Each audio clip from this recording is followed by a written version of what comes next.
नमस्कार प्रणाम भैया लोग। हम गायक लंगड़ मतलबी आप लोग के बीच में खूब सुघर चैता सुनावतानी, मन लगा के सुना। घाम में टिकोरा तोरे आया गोरी आम के,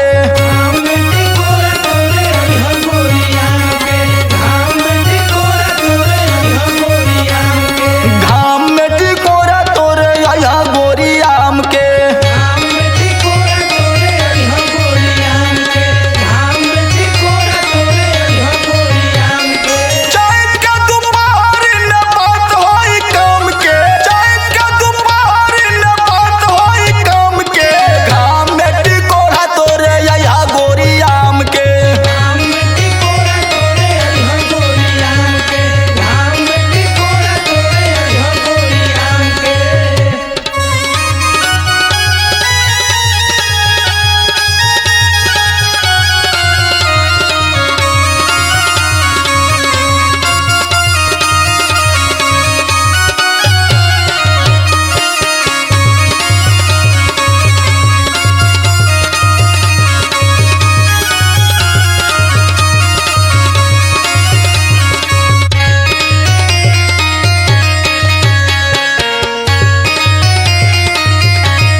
बड़ा जोर शोर से कटनी लागल बा।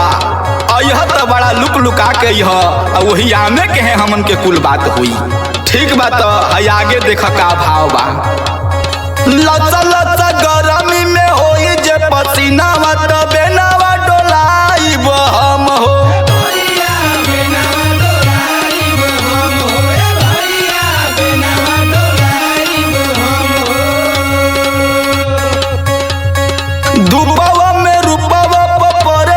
छैया तो पिए के रखी बदन हो,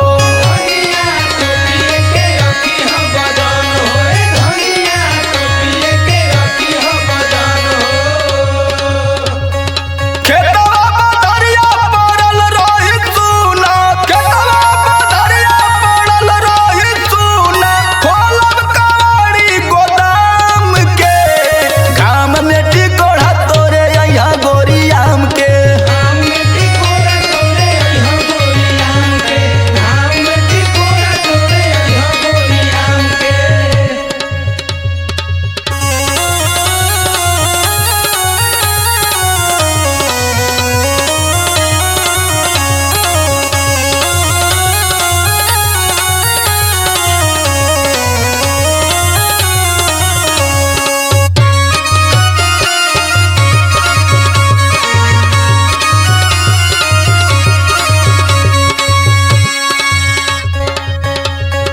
दिलावा के बतिया बताई बतो के काचा काचा अमावा खियाई,